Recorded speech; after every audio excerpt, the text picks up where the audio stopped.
été excessivement populaire.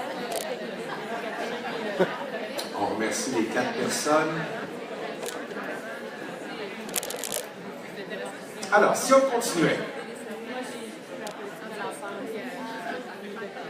je m'adresse aussi à ceux qui sont autour de la table du buffet.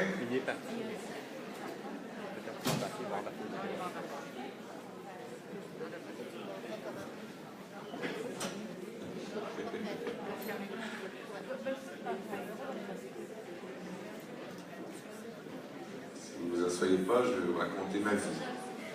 Levez-vous tout le monde. Je suis né en 1969. Je suis né en 69, j'ai réalisé qu'en 3 ans, je suis membre de la FADOC, c'est une étape. Oh my God! Je suis membre de la FADOC, qui est la seule association québécoise qui a un siège à l'ONU, hein, je pense que je ne me trompe pas. C'est fascinant ce matin, les idées, hein? Ça stimule, ça éclaire, ça fait réfléchir, ça brasse.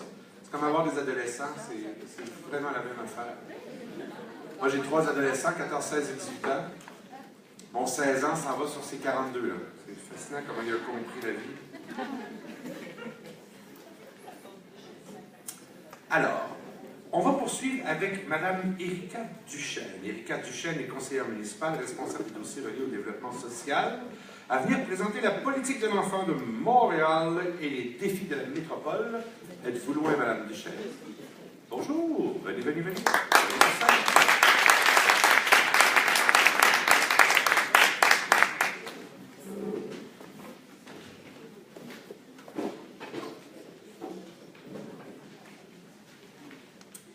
Bonjour à tous et à toutes. C'est vraiment très impressionnant de vous voir devant moi aujourd'hui.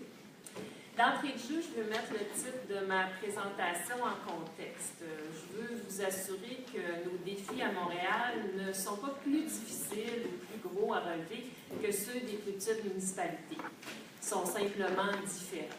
J'ai un oncle conseiller municipal à Métabetchouan-Macalacroix, un cousin qui est conseiller municipal à Pont-Rouge. Et quand on discute de nos réalités de vie, on en est toujours à la conclusion que c'est radicalement différent, mais c'est d'une égale intensité. C'est pas un secret pour personne, la Ville de Montréal veut jouer de plus en plus son rôle de métropole. Et l'une des orientations très claires depuis quelques années, c'est la volonté de recentrer nos actions vers les populations, comme on l'a vu d'ailleurs tout à l'heure dans la présentation juste avant moi. Que l'on songe au plan d'action montréalais en itinérance, à la stratégie jeunesse, à Montréal Ami des aînés, à la politique municipale d'accessibilité universelle, on cherche de plus en plus à réfléchir en fonction de nos citoyens. La politique de l'enfant, elle apparaît dans ce contexte. Elle remplace plus ou moins la politique familiale de Montréal en parallèle avec notre accréditation comme municipalité amie des enfants que nous avons reçue en novembre dernier. Je pense que c'est la première fois que je réussis à dire « Amis des enfants » sans me tromper. Avant, je m'occupais de MADA et je dis toujours « Amis des aînés ». Amis des enfants. Toutes ces politiques et ces plans d'action plus ciblés se retrouvent sous le grand parapluie du développement social et notre politique de développement social est en grande ébullition maintenant. Il y a eu une grande consultation qui a duré 1 an et demi qui va culminer bientôt avec les recommandations de la Commission sur le développement social. 60 mémoires ont été déposées. Donc, c'est sous ce grand parapluie-là que se trouve la politique de l'enfant, qui a été adoptée tout récemment, en août 2016, par le conseil municipal, et le plan d'action 2017 a été dévoilé la semaine dernière. Comme c'est tout chaud, c'est encore en construction, en ébullition. Mais vous allez voir que les défis de sa mise en œuvre sont vraiment très liés au thème d'aujourd'hui. La vision, c'est très simple, que de la naissance à la majorité, tous les enfants de Montréal puissent chaque jour grandir et s'épanouir selon leur plein potentiel. Donc, on parle bien sûr d'égalité des chances, mais aussi de multiplication de possibilités pour chaque enfant de trouver une passion, de rencontrer un adulte qui va être signifiant, de vraiment avoir des occasions dans sa vie quotidienne, d'avoir ces rencontres-là avec soit le savoir, la culture, le sport ou encore des gens qui vont les aider à traverser des moments difficiles. L'objectif principal, c'est de développer le réflexe enfant en amenant les acteurs municipaux et leurs partenaires à intensifier leurs actions en concertation et adapter ces actions aux multiples visages et réalités de la métropole.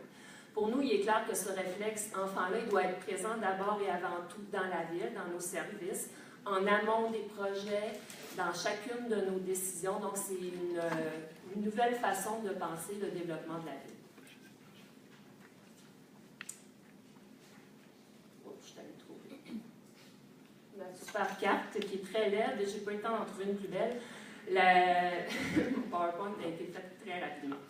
La politique est une politique ville et non d'agglomération. On est en superstructure à Montréal, donc c'est dans les territoires en brun, qui couvrent quand même une assez large territoire de la ville de Montréal. Pour la première année, on a choisi 9 quartiers où la défavorisation sociale et la vulnérabilité scolaire étaient plus préoccupants. Dès l'an prochain, on va ajouter des quartiers comme ça qui, d'ici 3 ans, si tout va bien, on sera dans tous les quartiers de la métropole. Donc, on parle tout de suite du premier défi, qui est le nombre d'élus à Montréal. Nous sommes 103 élus. Sur la photo, vous voyez le conseil municipal où on est 65, mais pas tout le monde est là parce qu'il y en a qui sont allés souper trop vite. Vous pouvez jouer à trouver Rika dans la photo. Donc, à Montréal, les compétences municipales sont évidemment partagées entre la ville-centre et les arrondissements. Il faut compter alors sur la mobilisation de ces 103 élus-là pour réaliser certaines des actions du plan d'action. Surtout, évidemment, les compétences d'arrondissement, on parle de la sécurisation, au savoir des écoles, le développement des parcs, et ce développement-là se fait à vitesse variable selon les priorités de chaque arrondissement. Donc, une des choses que j'ai à faire, que le commissaire à l'enfance a à faire, c'est de convaincre tous nos amis dans nos arrondissements qu'il faut avoir le réflexe enfant aussi dans les arrondissements comme à la ville-centre.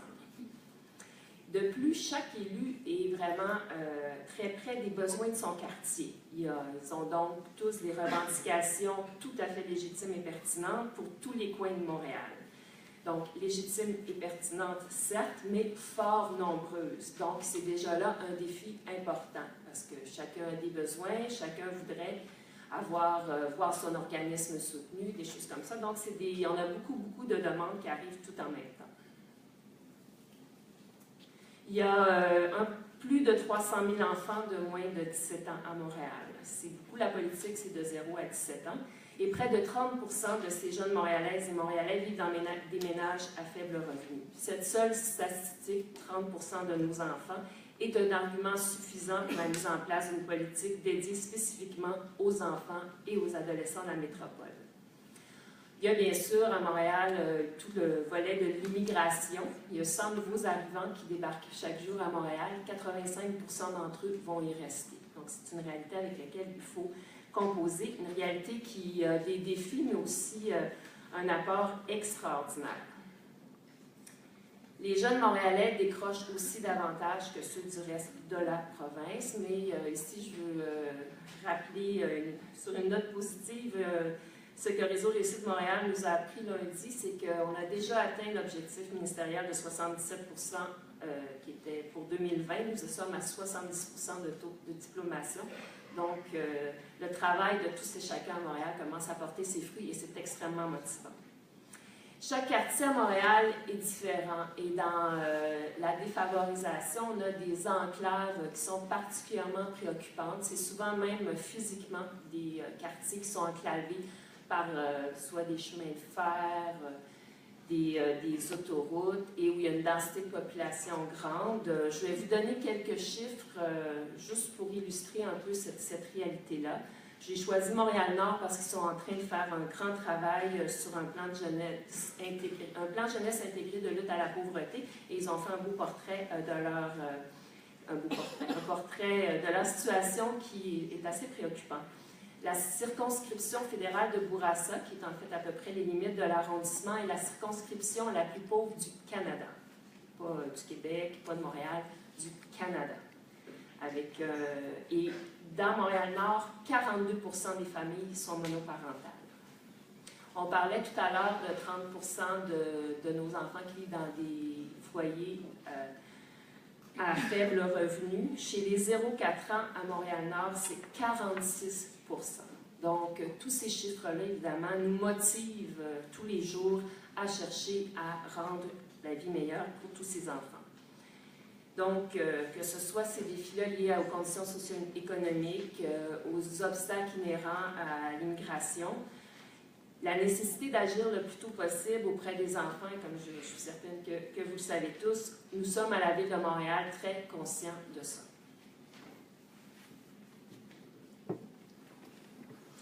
Mais dans quel environnement travaille-t-on quand on est à Montréal? Il y a 5 commissions scolaires, dont les 2 plus importantes francophones, 2 très grandes commissions scolaires anglophones. Il y a 500 écoles, ça ne compte pas tous les établissements scolaires aux adultes, des établissements spécialisés. 29 tables de quartier, plus de 400 organismes voués à l'enfance et à l'adolescence. Il y a le réseau de la santé, très présent pour nos enfants et nos adolescents, les nombreuses fondations, dont plusieurs se consacrent à améliorer le sort des enfants, toutes sortes d'organismes de défense de droits pour les personnes vivant avec un handicap, le droit au logement, la sécurité alimentaire, la promotion de l'activité physique, des institutions culturelles, des coalitions, des regroupements, des associations, des réseaux. C'est un écosystème qui est extrêmement complexe. Les liens qui unissent ces intervenants-là s'entremêlent, se chevauchent, parfois se dédoublent, d'autres fois ils agissent en silo. C'est donc dans ça qu'il faut inscrire la politique de l'enfant parce qu'on ne peut pas évidemment agir seul, il faut travailler avec tous ces gens-là. Ça pose évidemment des défis importants de cohérence, de communication, d'équité, de compréhension des enjeux, d'adaptation. Je suis certaine que vous voyez un petit peu le portrait. Comment s'adapter à cet environnement complexe? Voici l'écureuil gris d'Amérique qui s'est adapté très très bien à Montréal. Tous ceux qui essaient de faire pousser une tomate sur leur balcon ou dans leur cour le savent. Donc, à tout défi, il y a des solutions. Et quand on a commencé à réfléchir à la politique de l'enfant, on s'est dit, bon, on va commencer à bien asseoir la chose avec des principes directeurs. Inclusion de tous les enfants, bien sûr, de diverses identités ethniques, culturelles, religieuses, de genre, toutes conditions sociales et de santé. Même si la politique est d'abord déployée dans des quartiers beaucoup plus sensibles, à terme, on veut vraiment être partout parce que la défavorisation économique est pas... Si on en fait dans un milieu favorisé, ça ne veut pas dire qu'il n'a pas des grands besoins, on pense simplement à la détresse psychique liées à l'intimidation, aux grands troubles scolaires, des choses comme ça. Donc, pour nous, c'est tous les enfants montréalais à terme. L'écoute des besoins, c'est important. Je pense que notre maire d'un jour nous l'a dit. C'est vraiment important pour nous d'entendre les jeunes. On entend beaucoup les jeunes du secondaire, mais on a dans notre plan d'action beaucoup de choses aussi pour les enfants un peu plus petits. Et bien sûr, on veut savoir ce que les familles pensent, quels sont leurs besoins et quelles seraient les solutions qui seraient les mieux pour elles. On veut accompagner tout ce beau monde-là vers l'autonomie, bien sûr, et avoir une flexibilité des réponses parce que les priorités, les acquis des communautés dans chacun des quartiers sont différentes et on veut pouvoir faire des interventions qui ne sont pas mur à mur dans la ville, mais différenciées, qui peuvent être modulées selon les enjeux sociaux qui sont propres à chacun des quartiers. Et le travail en partenariat, c'est bien entendu évident. Il faut faciliter les arrimages entre les divers acteurs et favoriser les interventions complémentaires et enrichissantes. À partir de là, on s'est dit, c'est quoi le rôle de la Ville de Montréal dans cet écosystème? Donc, le premier rôle, on voulait exercer pleinement notre leadership en matière d'enfance de concert avec nos partenaires. Et ce leadership-là, on veut qu'il soit aussi fort à l'interne qu'à l'externe. On veut prôner la mise en commun de l'expertise et des ressources des intervenants selon une approche intégrée, structurante, en soutien aux parents. Développer des partenariats, des concertations, mettre en place des mesures qui répondent aux besoins des enfants et des familles et qui facilitent aussi leur participation sociale. Pour nous, c'est très, très important que les familles ne soient pas isolées. Et c'est un des grands défis de Montréal, dans une grande ville. On sait bien que c'est parfois très difficile d'atteindre les familles qui ont des besoins. On a beaucoup de mandataires à la Ville de Montréal. On veut qu'ils emboîtent le pas aussi avec le réflexe enfant. Ensuite, l'autre partie de la réflexion, ça a été de nous demander quels sont les atouts de la Ville. Qu'est-ce qui nous différencie un peu par rapport à nos partenaires où on peut jouer un rôle plus important. Quand j'ai fait la présentation, les atouts n'étaient pas encore tout à fait définis. Parce que je suis en constante réflexion là-dessus, puis il y en a même qui sont rajoutés cette semaine, c'est très intéressant. La Ville, c'est une entité qui couvre tout le territoire où vivent ces 300 000 enfants-là, donc on a une certaine vision d'ensemble. Mais en même temps, avec les 19 arrondissements qui ont un travail de proximité, on a cette vision d'ensemble-là est vraiment alimentée par une précision de détails sur les milieux où on doit investir, que l'on doit investir. Puis une des grandes réflexions qui ressort depuis les quelques mois que la politique a été lancée, c'est l'été. En fait, les enfants sont souvent l'hiver encadrés par le système scolaire, mais aussi il y a beaucoup d'organismes, d'organisations qui fonctionnent de septembre à juin. Là, on s'est dit, bien, l'été, c'est à la Ville de prendre le relais. On a un réseau de 170 camps de jour qui, environ 15 000 jeunes de 3 à 16 ans les fréquentent. On se dit c'est un bon endroit où on peut vraiment faire quelque chose l'été. C'est un réseau sur lequel on peut bâtir vraiment quelque chose de très intéressant. On a aussi 45 bibliothèques. On a peut-être tous cru à un moment donné que les bibliothèques disparaîtraient avec l'avenue de l'ère numérique, mais c'est tout à fait le contraire qui s'est produit. Dans nos 45 bibliothèques qui sont extrêmement fréquentées, il y a beaucoup d'activités, dont plusieurs sont pour les tout-petits et les familles. Mais il y a aussi, ce qui est extrêmement important pour les gens qui ont moins de moyens, un accès gratuit à des ordinateurs à Internet. Qu'est-ce qu'on pourrait faire sans ça aujourd'hui? Donc, autant pour les devoirs des enfants que pour la recherche d'emploi, les familles investissent vraiment nos bibliothèques. Donc, c'est encore un lieu où on peut bâtir des choses. Avec le statut de métropole, qui sera un jour voté, on aura de nouveaux pouvoirs aussi en immigration et en habitation. Et ça, c'est très important pour pouvoir faire en sorte que les actions de la Ville reflètent vraiment les réalités montréalaises. Et je pense qu'on l'a vu dans la présentation de l'Observatoire des Tout-Petits. On l'a vu, c'est la même chose qu'on a vu aux audiences publiques pour la nouvelle politique de développement social. L'habitation, c'est un enjeu clé à Montréal. C'est vraiment quelque chose sur lequel il faut agir rapidement et j'espère qu'avec ces nouveaux pouvoirs-là, on va pouvoir être plus inventif sur nos moyens pour que plus de logements abordables et sociaux soient disponibles pour nos familles.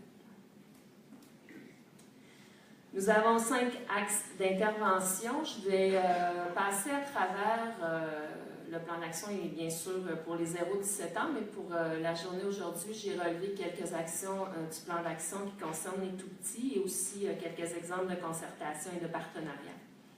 Dans l'axe 1, la sécurité, l'accessibilité des environnements urbains, on y va avec méthode. Donc, cette année, le service des infrastructures va terminer un inventaire qui avait été commencé précédemment pour savoir quels sont nos équipements municipaux dans les parcs pour toutes les tranches d'âge. Et quand on aura le portrait, on va pouvoir faire un développement plus équitable, justement, parce qu'on parlait tout à l'heure de 10 minutes à pied d'un espace vert, pour faire en sorte qu'on mette l'argent dans les endroits où il n'y a pas d'espace vert et de parc, pour que cette proximité-là soit possible. On est aussi très conscient que pour les CPE, autant que pour les services de garde en milieu familial, ça prend des endroits pour les tout-petits clôturés. Donc, on va avoir vraiment un portrait sur toute la ville et on va pouvoir faire nos investissements de façon plus équitable pour la suite des choses.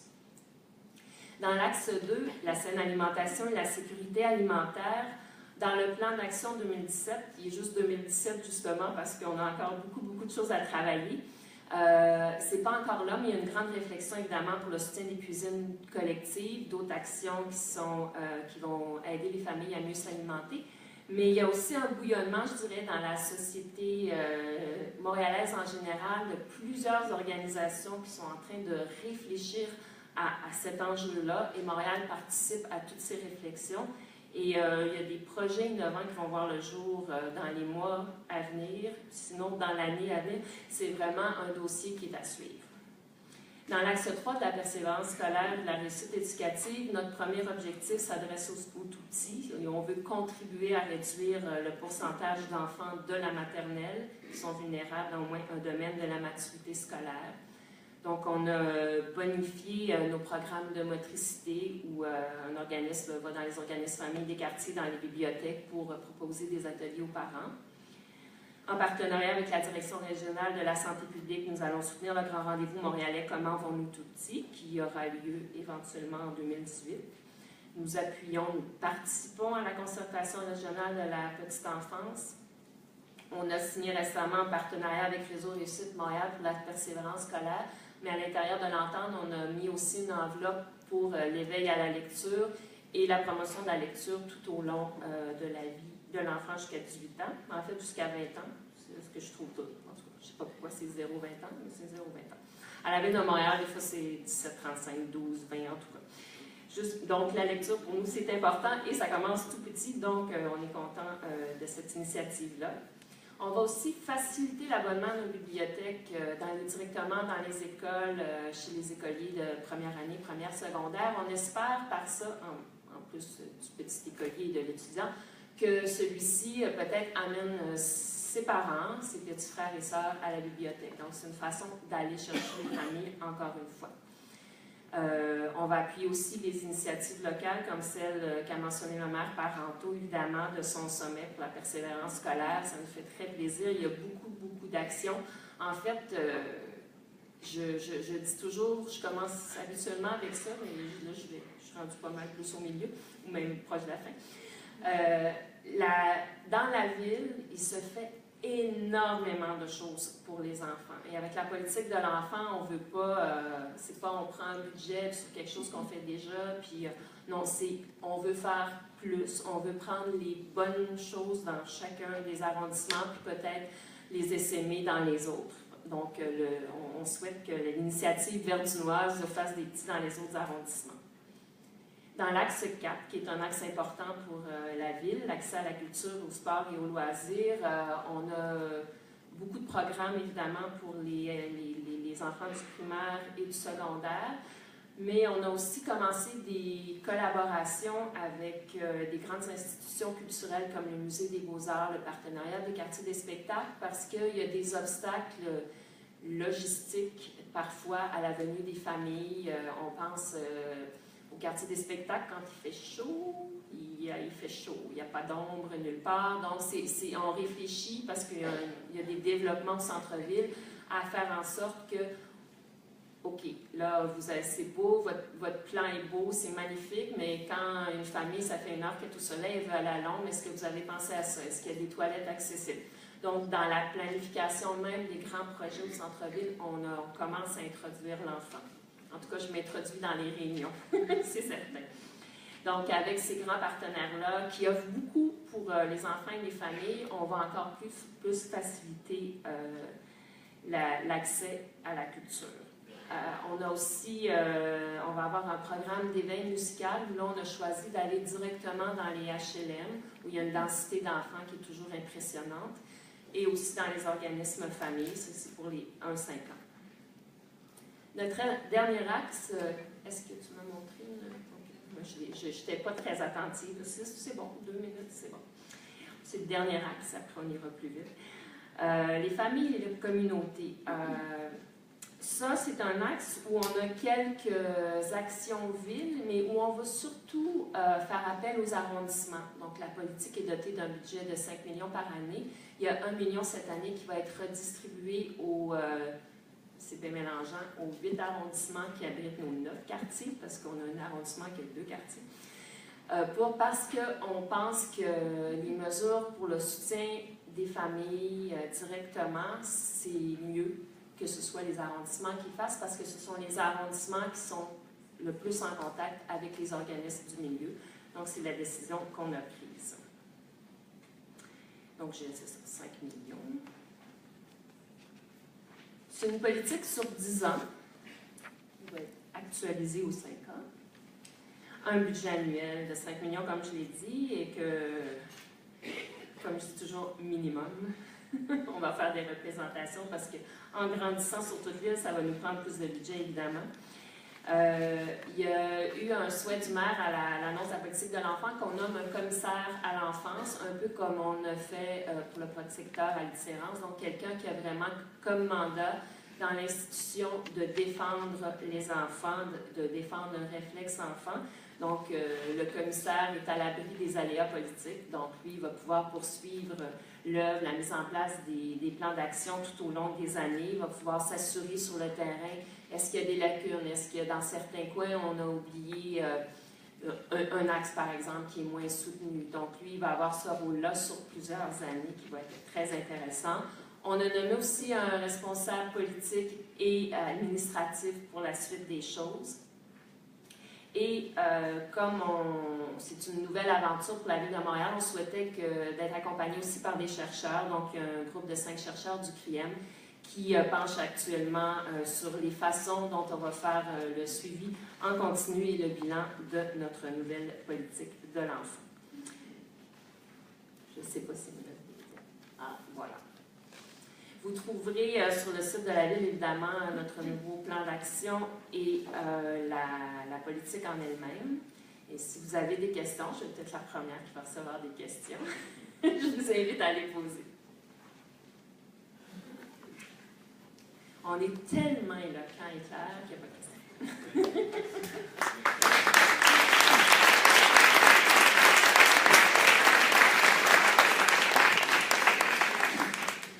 Non, s'il vous plaît, pas de question. Alors, c'était Mme Erika Duchesne, conseillère municipale, responsable des dossiers reliés au développement social de la Ville de Montréal, là où le maire a beaucoup trop de cheveux. Alors, maintenant, puisqu'on parle de Montréal, parlons aussi de Québec. Hein? On a 3 muses qui sont venues de Québec.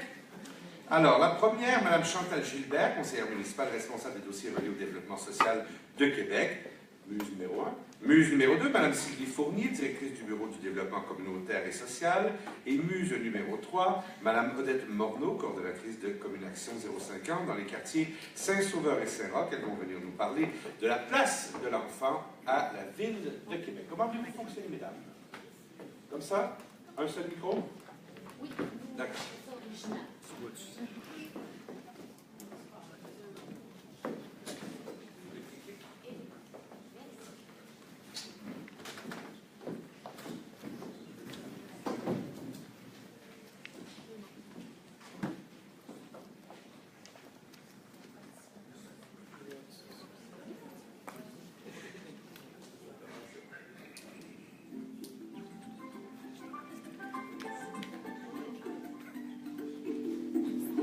Je m'appelle Camille, j'ai 9 ans, j'habite à Québec et ce qui me rend fière de cette ville, c'est que mes enfants y ont leur place.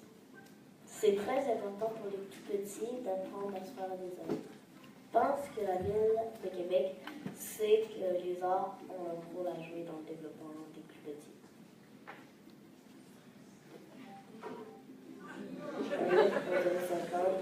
Des activités pour qu'ils apprennent à exprimer leurs émotions. Certaines activités leur donnent accès à la nature.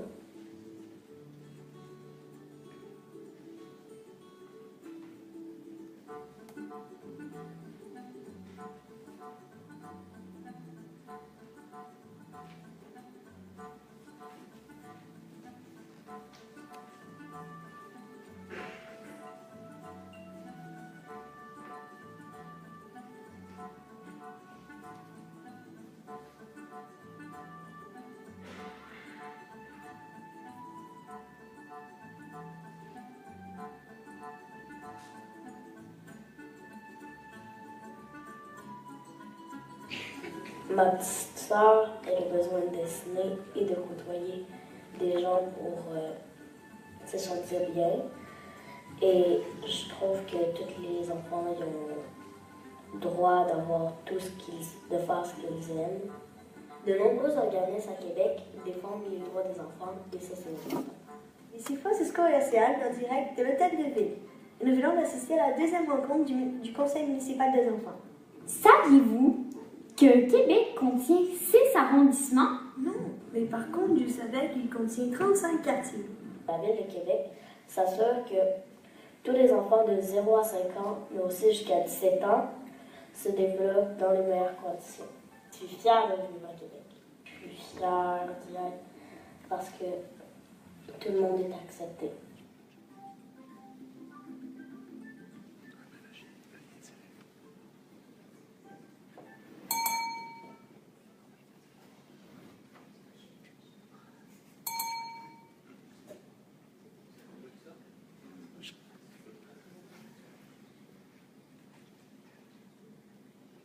Bonjour, merci beaucoup. Ça fonctionne. Entre autres, à l'arrière, peut-être. Oui, tenez-le près de la bouche. Bonjour. Alors, merci beaucoup de nous accueillir aujourd'hui. Ça ne fonctionne pas. Ça fait du bon. Moi, je dois faire ça. Ah, mon Dieu. Merci beaucoup de nous accueillir aujourd'hui. D'ailleurs, merci à tous les intervenants ce matin. On en a appris beaucoup. C'était très édifiant. Et je peux vous dire que, comme on va vous le présenter, il y a beaucoup de choses avec lesquelles la Ville de Québec est en phase, bien entendu. Il y a beaucoup de nouvelles idées qu'on va pouvoir apporter avec nous aussi. Alors, je vais vous dire d'emblée que nous, à la Ville de Québec, on parle très peu de politique ces dernières années. On y va plutôt avec une vision du développement social. Nous avons d'ailleurs déposé en 2013 notre vision du développement social, petit document qui est à la portée de tous. On pense que c'est beaucoup plus fédérateur, si vous voulez, une vision qu'une politique lorsqu'il est temps de parler avec nos citoyens ou avec les organismes partenaires. Alors donc, en 2013, on a fait l'adoption de notre vision du développement social et à l'intérieur duquel on trouve vraiment les facteurs clés de sa mise en œuvre, c'est-à-dire la concertation, mobilisation et le partenariat. Ce que la Ville veut, par sa vision, c'est vraiment démontrer qu'elle veut être une ville dynamique, solidaire, inclusive, et qui vise à mettre en place et renforcer les conditions requises pour chaque individu afin que ceux-ci participent activement à la vie sociale. Alors pour ça, on sait très bien que la Ville n'est rien sans ses partenaires. On ne peut rien faire, on peut avoir une belle vision, mais si on ne travaille pas avec les partenaires du milieu, on n'y arrivera jamais. Alors, on est vraiment, la concertation pour nous et l'engagement de ces partenaires-là est définitivement un atout majeur.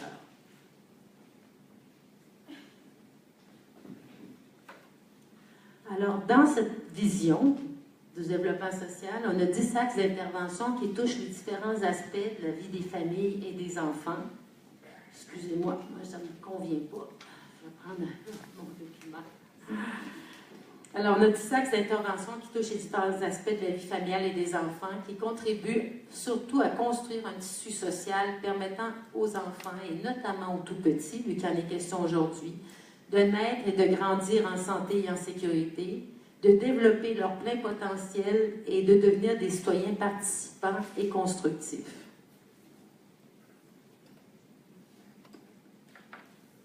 Concrètement, ce qu'on fait en arrimage avec notre vision, la Ville de Québec est accréditée municipalité Amis des enfants depuis 2010.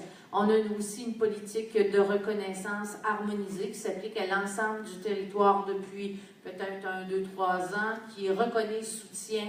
On est à 675 ou à peu près organismes, dont bien sûr des organismes qui sont dédiés très précisément aux tout-petits et aux enfants, mais aussi des organismes qui rayonnent plus large, mais qui offrent des services aux familles. Il y a bien sûr l'organisation d'activités festives qui souligne la Semaine québécoise des familles, et ça, on est très proactif depuis plusieurs années dans les arrondissements pour souligner cette semaine. On voit d'ailleurs Mme Gilbert, porteuse du drapeau. On a aussi le programme Accès Famille et on est très proactif au niveau des logements sociaux de qualité. Le programme Accès Famille, rapidement, vise à offrir l'opportunité à de jeunes familles, des premiers acheteurs, d'avoir accès à la propriété. On a une programmation loisirs qui tient compte des besoins des 0-12 ans et qui est extrêmement développée. J'entendais précédemment dans les gens qui présentaient, donc bain libre et gratuit, tout ce qui est d'arrimage avec les écoles pour évidemment l'accès à nos équipements, les patinoires extérieures, donc les parcs sont aménagés également pour tenir compte de ces besoins. Il y a bien sûr les activités destinées aux tout-petits dans les bibliothèques du territoire, la fête du bébé lecteur, entre autres choses, mais Odette va en parler peut-être un petit peu plus tout à l'heure. On a bien sûr tout le volet aménagement que M. Thibault parlait, afin d'avoir des espaces publics, des parcs, des quartiers qui facilitent les rencontres, le vivre ensemble, où on trouve des jeux pour les enfants, des modules, des lieux qui sont créés au niveau de l'accessibilité universelle. Je pense aux activités cardio-poussettes, pour ceux qui connaissent Québec, au domaine Mézeray, qui sont destinées aux jeunes mamans avec leur bébé. Il y a notre site Internet aussi, où il y a l'onglet Famille qui permet de faire connaître les services et les activités dédiées aux familles.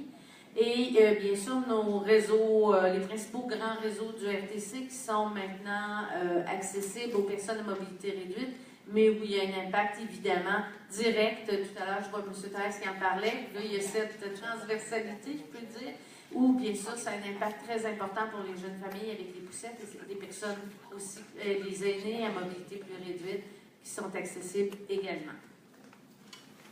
Donc, on voit ici là, un exemple d'activité dans nos équipements.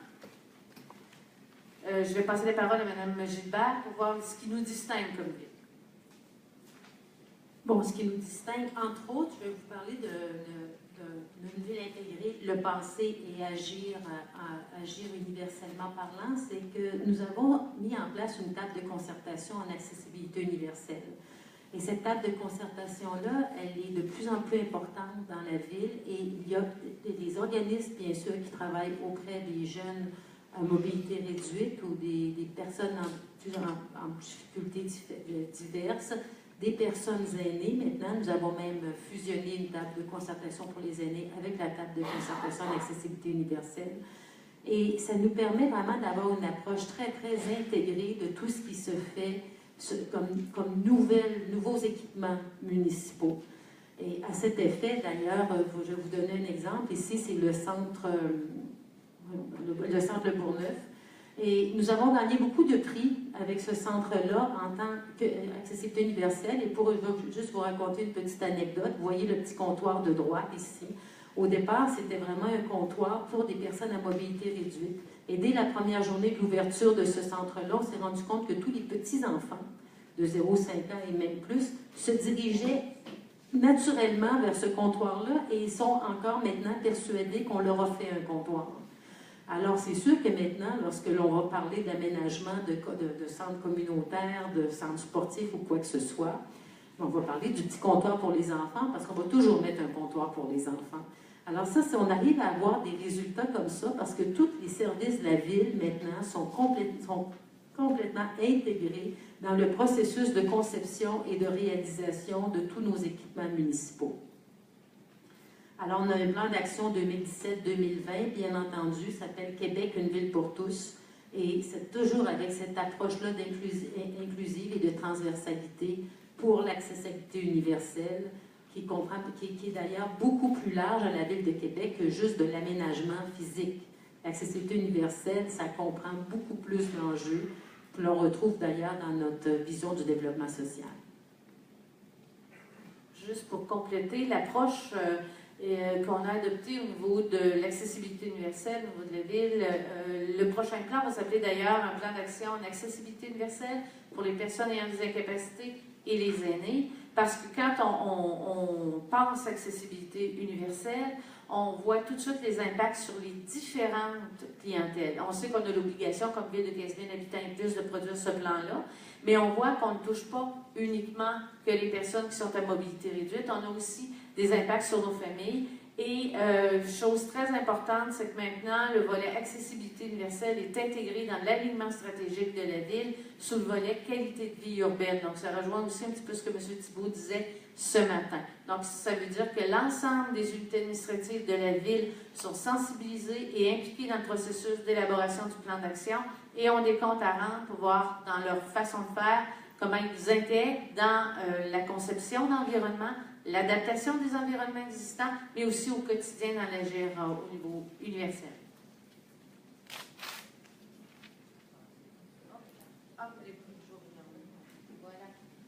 Ça ici, c'est un parc dans le parc Victoria. C'est des jeux adaptés pour des enfants à mobilité restreinte. Alors, au départ, on ne faisait des parcs pour des enfants en bonne santé. On essaie toujours de les améliorer. On essaie d'ajouter des équipements.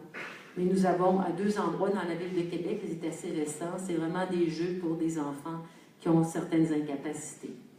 Une autre image aussi, ça, on voit ici un enfant dans un PVE de jour d'été. Programme vacances-été. Tout à l'heure, je voyais que la Ville de Montréal, vous aviez aussi un programme vacances-été. Nous l'avons élargi, nous, à la demande de plusieurs parents pour recevoir une clientèle qui est vraiment particulière. C'est sûr que pour une ville, ça comporte des enjeux financiers importants parce que c'est un moniteur, un enfant. Mais nous avons considéré que ça faisait partie de nos responsabilités municipales d'ouvrir, parce qu'on parle toujours d'inclusion, encore une fois, qu'on n'ait pas d'enfants laissés sur le carreau, qu'il y ait un accès à tous. Pour continuer dans la même lignée, l'accessibilité au camp de jour est une priorité très importante et on la pense globalement. Donc, d'une part, on veut maintenir une accessibilité pour l'ensemble des familles, donc l'universalité du service. On a 16 200 enfants qui fréquentent le camp de jour. Et quand je dis fréquentent, qui sont inscrits. Donc, j'entendais les données et on travaille avec 27 organismes qui sont producteurs des camps de jour. On a harmonisé le coût, on a harmonisé l'offre de service et c'est 245 $ pour les familles pour cette semaine, ce qui est quand même excessivement abordable. On comprend que le coût, la subvention bien comblée, c'est presque 6 millions au niveau du budget chez nous, les camps de jour. À ça, on a ajouté les mesures d'aide financière pour les familles à faible revenu. Parce que même si on vise l'universalité, on sait qu'il y a des familles qui ont besoin d'un petit coup de pouce. Donc, on a cette mesure-là également sur l'ensemble du territoire. Le continuum de services pour les enfants ayant des besoins particuliers, on est en partenariat avec 32 organismes. C'est-à-dire qu'on a un processus d'évaluation. C'est 510 enfants qui sont intégrés dans les camps réguliers. Et à ça s'ajoutent à peu près 80 enfants qui sont intégrés dans des camps dits adaptés avec des organismes parce que la condition des enfants rend difficile leur intégration dans un camp régulier. L'intégration en lui seul est presque à 2 millions et les ententes avec les camps adaptés sont aux alentours de 200 000 à toutes les années.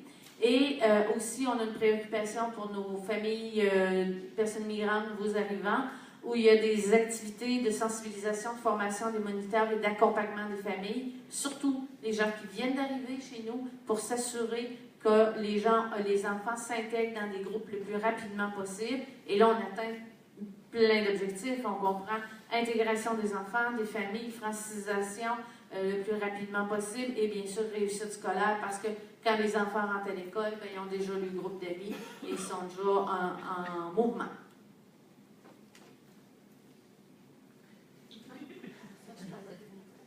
On l'a amené pour porter le micro, pour nous passer le micro entre nous deux. Alors, nous sommes bien sûr une ville, comme plusieurs d'entre vous, j'imagine, porteuses des droits de l'enfant. Nous leur donnons un soutien financier et technique depuis 2009. Et nous favorisons la mobilisation d'une 50aine de porteurs des droits de l'enfant sur le territoire. Et vous avez vu tout à l'heure des images aussi du Conseil municipal des enfants. Ça veut dire qu'en parallèle avec le conseil municipal régulier dans lequel je siège, nous avons à chaque année un nouveau conseil municipal des enfants, c'est-à-dire que c'est plusieurs enfants pris dans différentes écoles et qui participent à plusieurs réunions avec eux, avec entre autres une conseillère municipale qui est une de mes collègues, qui est la présidente du conseil municipal de la ville et qui, elle, suit tous les travaux du conseil municipal des enfants. L'hôtel de ville leur prête même les lieux pour qu'ils viennent faire leur propre conseil municipal. Ils ont des objectifs à remplir, c'est-à-dire souvent on leur demande une thématique. Comment voyez-vous la ville de demain? Comment voyez-vous des parcs? Qu'est-ce qui manque dans la ville pour que vous soyez plus heureux? Donc on incite la participation très jeune des enfants. Cette valeur que votre jeune invité tout à l'heure ne soit plus là. Il aurait peut-être voulu déménager à Québec, qui sait? Mais je le vois bien sûr, j'imagine que lui va être un futur politicien, c'est sûr. On lui a donné tous les outils qu'il fallait. Je voudrais juste rajouter quelque chose que j'ai oublié dans les camps de jour. On parlait de sécurité alimentaire tout à l'heure. On a développé un partenariat avec le Pignon Bleu et la Rue Juvenier, deux organismes là, qui sont actifs au niveau de la sécurité alimentaire, parce que dans certains camps de jour, on se rendait compte que les enfants n'avaient pas accès aux mêmes services qu'ils ont durant l'année scolaire. Les enfants arrêtaient de manger le 24 juin. Donc, dans certains camps de jour, et là, on a une approche qui essaie de ne pas être stigmatisante. Collations sont données. Vous comprenez que c'est dans des secteurs plus fragiles économiquement. Collations, compléments de lunch et lunch là, pour les enfants. Donc, je trouve ça intéressant de le mentionner parce que c'est une façon pour une ville très intéressante d'aborder la sécurité alimentaire à ce niveau. C'est encore à moi? Oui, c'est un beau projet au niveau de l'immigration. Le projet Immigration Petite Enfance, en fait, c'est un projet qui est issu de la concertation régionale, où on est quand même, je dirais, une vingtaine autour de la table, hein, Nadine, et qui est soutenu par Avenir d'Enfants, où c'est une recherche-action qui actuellement vise à mieux connaître les besoins des familles immigrantes ayant de jeunes enfants et à actualiser les pratiques d'intervention des organismes. Je sais pas si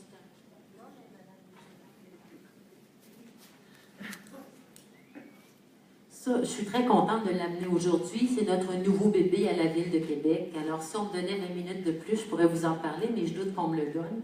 Alors, ça s'appelle Une ville pour moi. Et, alors, c'est un document extraordinaire. Je vais vous inviter sur l'heure du midi si vous voulez venir le consulter.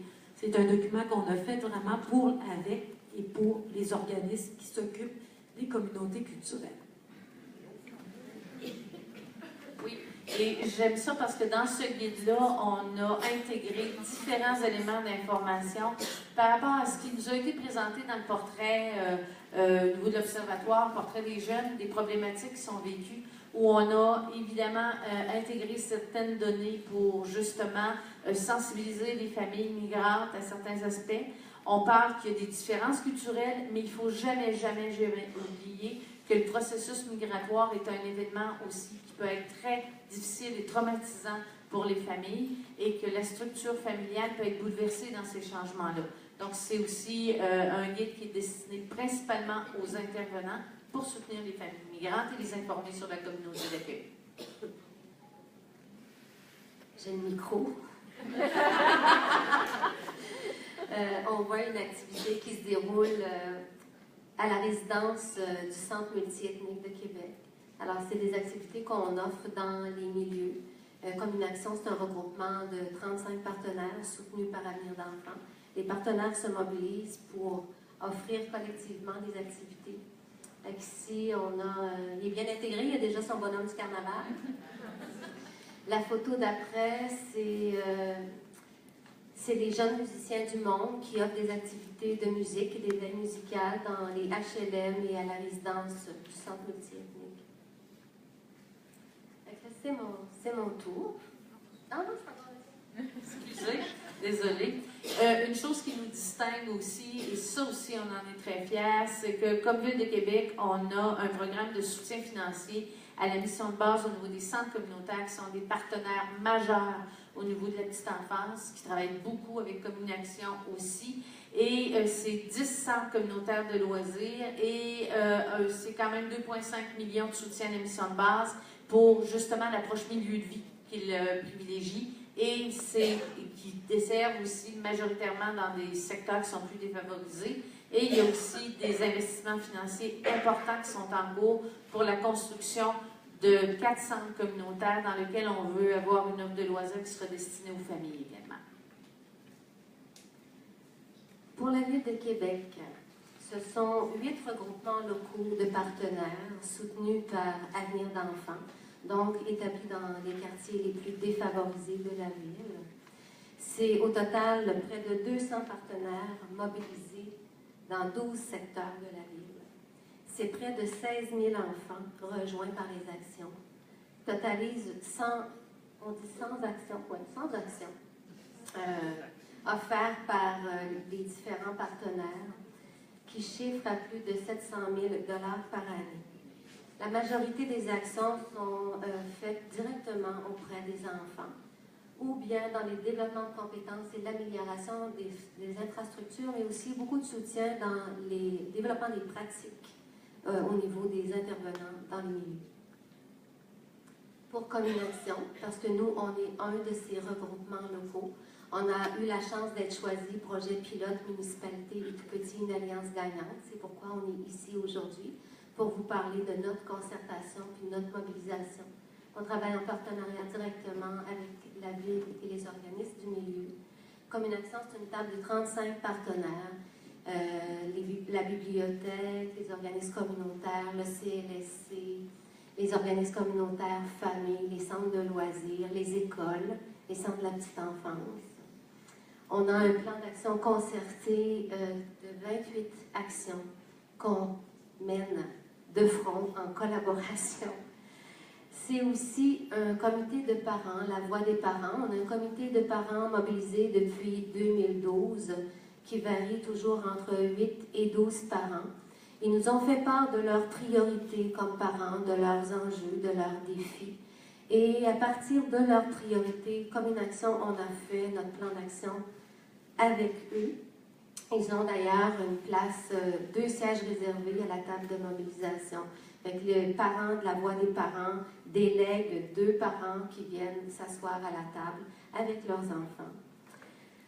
On voit ici nos parents du comité de la voix des parents, quelques-unes. Et le comité de la voix des parents, pardon, si tu veux revenir, le comité de la voix des parents porte aussi des actions du plan d'action. Alors, on les accompagne dans leur mobilisation. Et chez nous, ça veut dire que ces parents-là sont responsables de la friperie de l'école et qui font bénévolement du temps à la friperie. Et ils sont aussi porteurs du certifié famille qui vise à reconnaître des commerces, des restaurants dans nos quartiers. Comme on est dans des quartiers où l'accès physique est très complexe, les parents ont choisi de ne pas mettre l'emphase sur l'accès physique, mais plutôt sur les attitudes. Ce qui fait que les commerçants ou les restaurants certifiés famille, c'est plus quand ils voient une poussette, ouvrir la porte, qu'ils donnent accès gratuitement aux toilettes sans consommation, parce que c'est un défi quand tu te promènes dans le quartier, si tu ne peux pas aller aux toilettes. Fait que c'est vraiment plus une question d'attitude. Ici, on a la table des partenaires. On travaille à faire ensemble le plan de la planification triennale. Ici, on voit des activités d'éveil à la lecture et à l'écriture. Nous, à Québec, on a la chance vraiment d'avoir des bibliothèques engagées dès le départ. On a des activités, la fête du bébé lecteur que Sylvie nommait tout à l'heure. On a aussi de l'éveil à la lecture et dès 0-1 an. Alors, c'est vraiment particulier. Ici, on voit encore les jeunes musiciens du monde au centre multiethnique, dans la résidence du centre multiethnique. On a aussi la collaboration avec la Ville au niveau du soutien à la Grande Semaine des Tout-Petits. C'était notre première édition cette année. La Ville a vraiment bien participé, nous a soutenus dans nos engagements envers la communauté. On a reçu dans le cadre de la Grande Semaine des Tout-Petits une motion reconnaissant tout ce qu'on fait au niveau de la petite enfance. On voit ici, on est à l'hôtel de ville, c'est un parent de la voix des parents qui vient remercier pour la motion. On a aussi du soutien au niveau d'une conseillère qui travaille avec nous pour le projet Municipalité et Tout Petit, une alliance gagnante.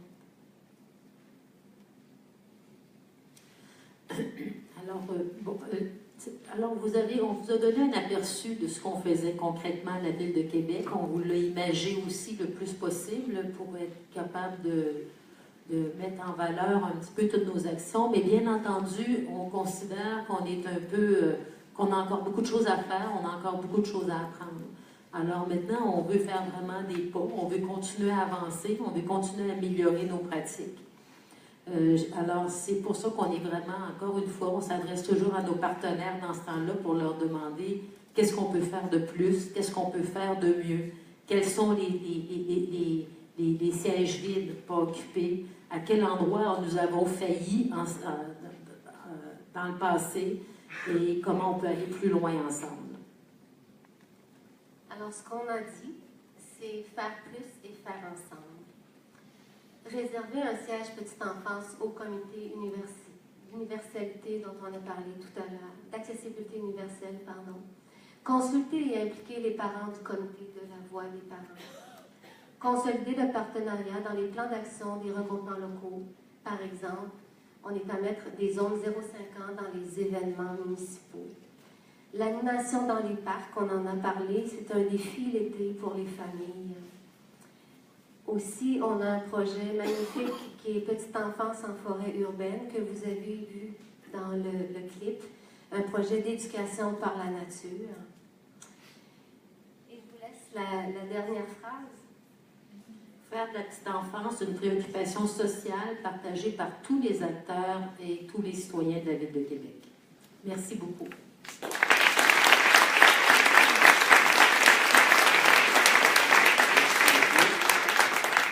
Alors, merci mille fois. Est-ce qu'on va un record? Y a-t-il des questions? Alors, merci à nos trois muses, Mme Chantal Gilbert, conseillère municipale, Mme Sylvie Fournier, directrice du Bureau de développement communautaire et social, et Mme Odette Morneau, coordonnatrice de communication 05 ans dans les quartiers Saint-Sauveur et Saint-Roch. Merci d'avoir fait le déplacement, d'être venu jusque dans Verdun. Alors, maintenant, puisqu'il faut poursuivre la cadence, est-ce que tu veux me dire quelque chose? Non? OK. OK, bien allons-y, oui, on plonge. Alors, on va inviter M. Denis Guérin, coordonnateur du projet d'alliance stratégique entre le CAFOR Action municipale famille et Avenir d'enfants, intitulé Municipalité et tout petit, une alliance gagnante, ainsi que M. Guy Lacroix, conseiller en développement social à l'arrondissement de Verdun, à nous présenter le projet et l'expérience en cours à Verdun. Messieurs, vous êtes où? Pas d'honneur. Vas-y le premier. Ah, c'est toi? Ouais. Non, un peu. Alors, bonjour tout le monde. J'ai la délicate tâche de condenser un projet qui dure sur 39 mois en 4 minutes. Donc, on a prévu le coup. Vous avez dans votre pochette un petit document résumé qui vous donne les grandes lignes, ce que je vais aborder. Le PowerPoint va être également disponible.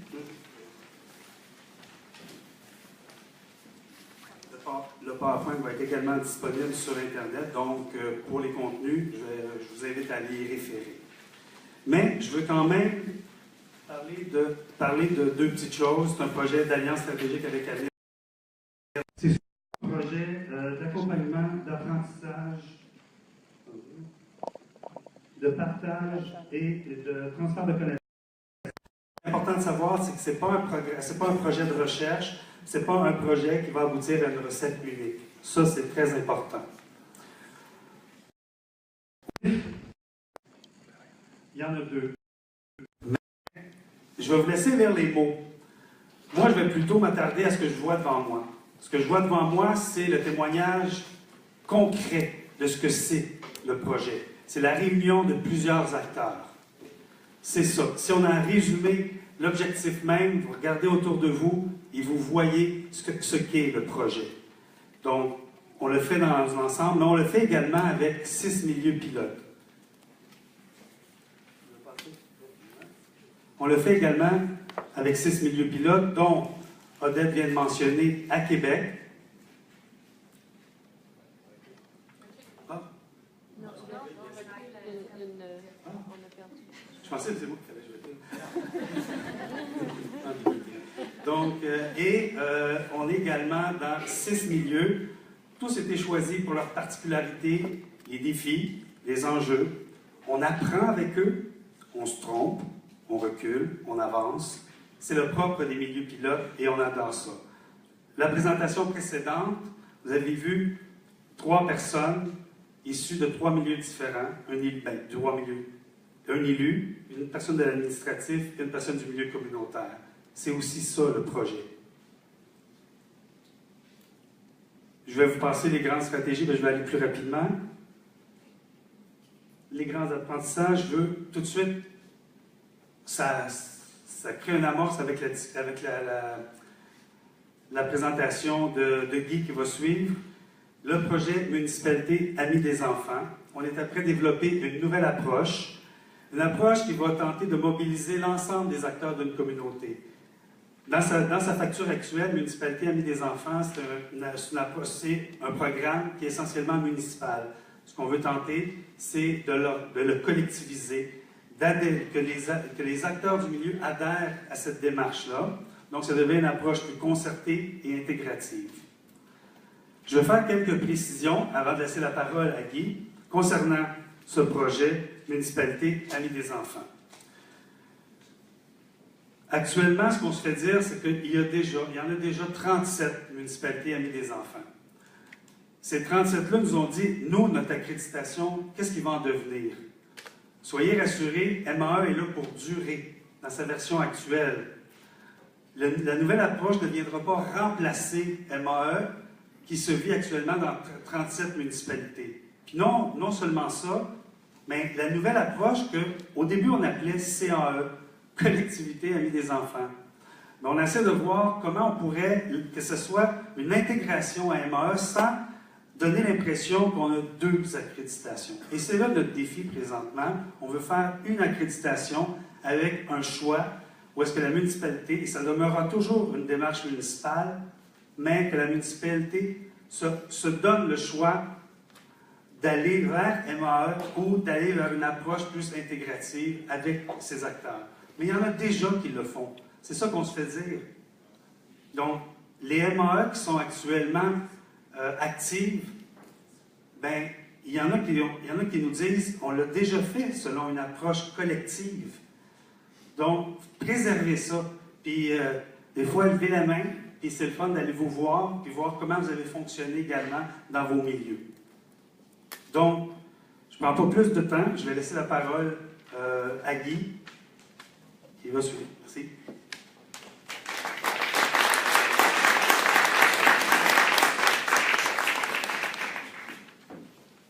Bonjour, je me présente Guy Lacroix, je suis grand reporter pour le Petit Vite de Verdun. Vous avez fait la connaissance de mon rédacteur en chef, Benjamin, un peu plus tôt ce matin. Il m'a confié un reportage sur la situation qui prévaut chez les tout-petits de Verdun. Je vais donc tenter de savoir plus auprès de vous. Ne posez pas de questions, je vais vous en poser, moi.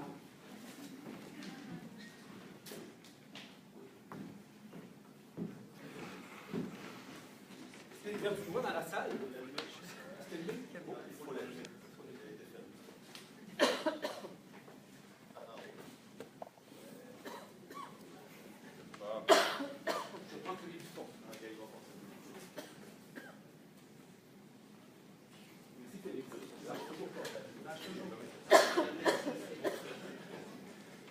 Un, deux. Bonjour tout le monde. Je vais voir qui a des bonnes réponses. Je vois une digne représentante du CIUS de Verdun. Bonjour madame. Voulez-vous vous lever, s'il vous plaît, vous présenter? Hélène Feltou, je suis organisatrice communautaire au CIUS du Centre-Sud de l'île de Montréal, plus précisément au CLSC de Verdun. Madame Feltou, comment se portent les tout-petits à Verdun, les enfants de Verdun? Eh bien, pour vous répondre, Guy, je vais me baser sur des données disponibles, les dernières statistiques. Donc, à Verdun, c'est 39% des familles qui sont monoparentales. Mais comme Verdun est un arrondissement composé de 3 quartiers différents, qui ont des réalités différentes, dans un des quartiers de Verdun, c'est plutôt 46% des familles qui sont monoparentales.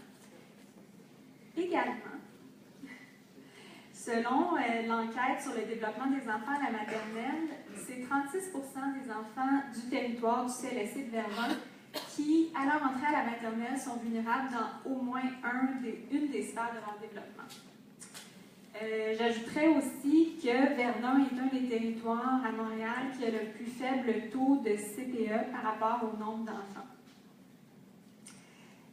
Par rapport à la persévérance scolaire, c'est 17% des jeunes de Verdun qui quittent l'école sans avoir de diplôme. Mais encore une fois, il y a des différences entre les quartiers de Verdun et donc, dans certains secteurs, c'est plutôt 24%.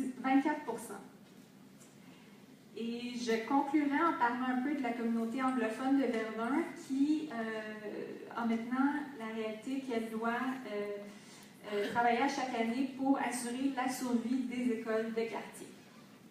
Merci, Mme Fetto. C'est très clair. On parle de famille. Je vois devant moi la directrice de la Maison des familles de Verdun. Madame, s'il vous plaît, joignez-vous à nous. Ça nous ferait plaisir de vous entendre. Quelles sont, à part la Maison des familles de Verdun, les ressources phares à Verdun? Sur quoi on peut compter pour aider nos enfants, nos tout-petits à Verdun, s'il vous plaît? Bonjour Guy. Il y en a vraiment beaucoup. Il y a une grande diversité de ressources à Verdun. Benjamin il en a nommé plusieurs à partir d'un point de vue des enfants. Puis il ne les a pas tous nommés certainement, puis je ne pourrais pas tous les nommer non plus. J'irais peut-être de façon un peu comme Juan Torres a présenté, un peu dans les grandes étapes de la vie. Et puis, je partirais de la périnatalité, où dès qu'on est enceinte, tout le monde pense l'être. Il y a Holo, qui est offert au CLSC. Il y a beaucoup de suivi. Il y a nos ressources à partir du moment où l'enfant est né, ou un tout petit peu avant. Des fois, ils font une rencontre. Il y a les maisons des familles, évidemment, tous les organismes communautaires de famille. Il y a Pause par enfant, qui est aussi un organisme, mais qui est aussi un CPE. Donc, il y a des CPE. Il n'y en a peut-être pas suffisamment, mais il y a aussi beaucoup de garderies, beaucoup de milieux familiaux. Donc, tout ça, ça aide nos tout petits 0,5 ans principalement. Les familles, bien sûr. Après ça, il y a les prématernelles, les maternelles. Donc, un autre moment important dans la vie des familles.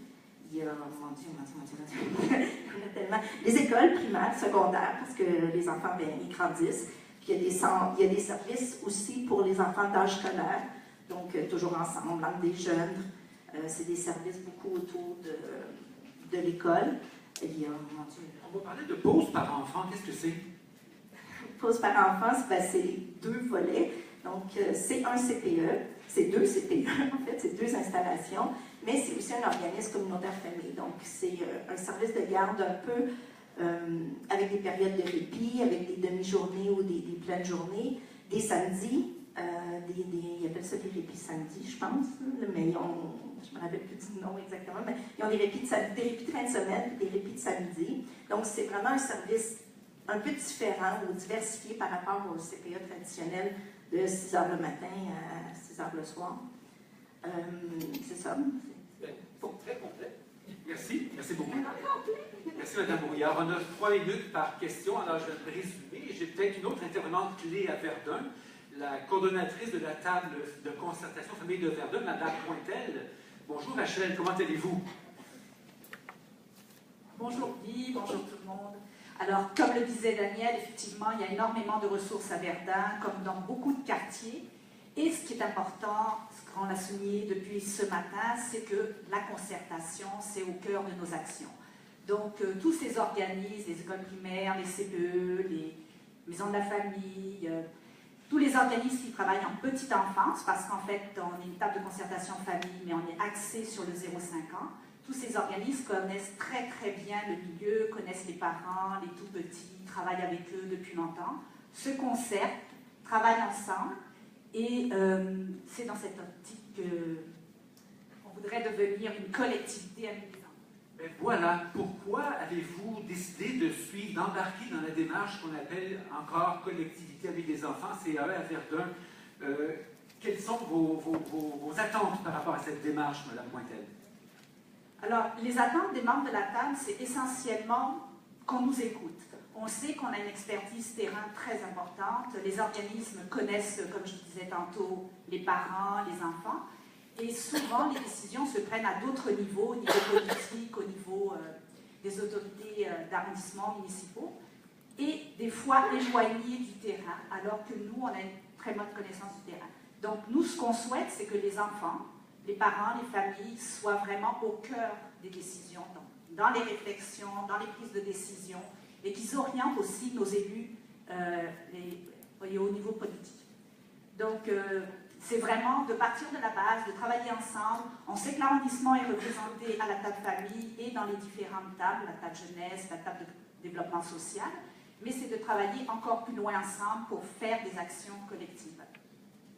Merci infiniment, Mme Pointel. Une dernière question. Je pense à quelqu'un qui se cache ici. Là. Oui, Patricia, vous vous cachez, je crois. Hein? Vous êtes trop modeste. J'ai une petite question pour vous. En quoi cette démarche CAE pourrait améliorer le sort de nos enfants à Verdun? Bien, on est au tout début de la démarche, donc on a des attentes et je pense beaucoup aussi aux deux interventions ce matin, les deux conférences de nos universitaires qui m'ont beaucoup inspiré. Je pense que c'est important, oui, de sortir de nos silos, de nos champs d'expertise. On a développé, oui, donc on est performant à l'intérieur de ces champs-là. Et là, il faut aller au-delà et puis vraiment se concerter et partager nos expertises entre nous. Donc, c'est ce qu'on souhaite pouvoir faire encore davantage. J'aime aussi, M. Thibault a parlé des 3 approches complémentaires, de vraiment regarder la concertation comme étant quelque chose d'intégral, de stratégique et de tactique. Donc, de trouver vraiment l'équilibre entre ces 3 approches-là. Je pense, moi je viens de milieu, notre mission c'est en persévérance scolaire de mon organisme. Je pense que en persévérance scolaire, par exemple, depuis une dizaine d'années, on en parle beaucoup au Québec. Hein.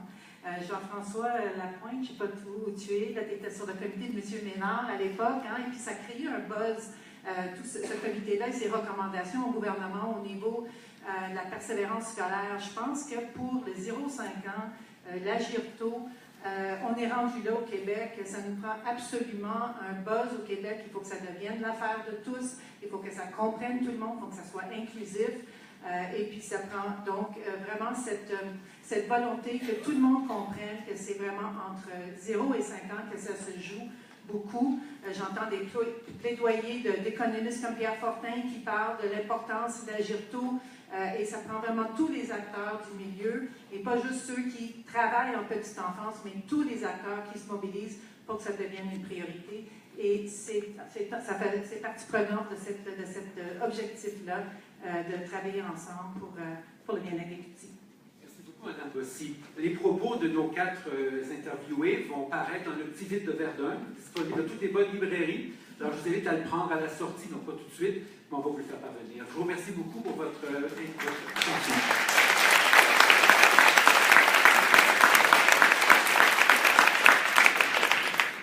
Voilà, merci beaucoup, M. Lacroix. Merci beaucoup à tous. Si je peux, comme... Oh, je suis tellement maladroit pour rappeler tout ça, mais Fanny, on a compris avec son observatoire qu'on a assez de données pour réfléchir concrètement. Hein? Je résume, j'essaie de voir. Avec Juan, on a parlé d'un coffre à outils d'un point de vue urbanisme et qu'il faut rendre polyvalent. Hein? Ça va aider tous. Avec André, on a parlé d'un travail sur le terrain beaucoup plus concret et proactif que consultatif. Si on est dans ces eaux-là, s'il est toujours là. Avec Erika, on souligne que peu importe la grosseur de la municipalité, que le travail est toujours aussi intense d'une municipalité à l'autre, mais que tout le monde doit travailler ensemble. Nos 3 muses nous ont aidés à changer le regard d'un mot et de regarder plus vision que politique, ce qui était fort intéressant. Avec Denis, j'ai compris qu'il n'était pas juste technicien et qu'il a une capacité extraordinaire à résumer. Et avec Guy, finalement, que personne n'était safe dans la salle, même si on reste assis, qu'on peut aller là, mais qu'il a quand même coloré le mot collectif. Et je pense que cette espèce de mot collectif, aujourd'hui, va prendre tout son sens. Et là, maintenant, ça va être à vous d'agir. On est presque rendu à la pause du dîner. Une pause, et ça serait le fun de s'en tenir si ça vous tente à 55 minutes pour manger. Je vous rappelle 2-3 petites choses. Il y a le coin des exposants qui sera toujours là. Le temps alloué est vraiment de 50 minutes, à vrai dire, pour le dîner. Après que j'aurai parlé. Je ne prends pas sur l'heure du dîner, je vous le jure. Surtout pas moi.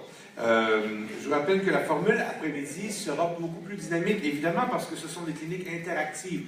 Là, ça va être le temps pour vous de vous partager tout ce que nos conférenciers ont nourri ce matin. Vraiment, je pars d'ici plein, très content.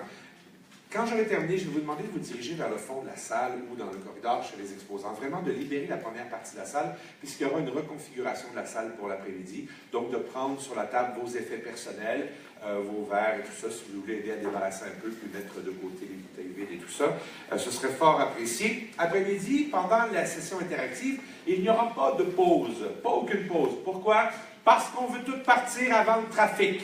Alors, on va essayer de terminer ça vers 15h30, puis se glisser là, puis essayer d'éviter le trafic tout le monde, parce que c'est vendredi, puis c'est l'heure du rhum.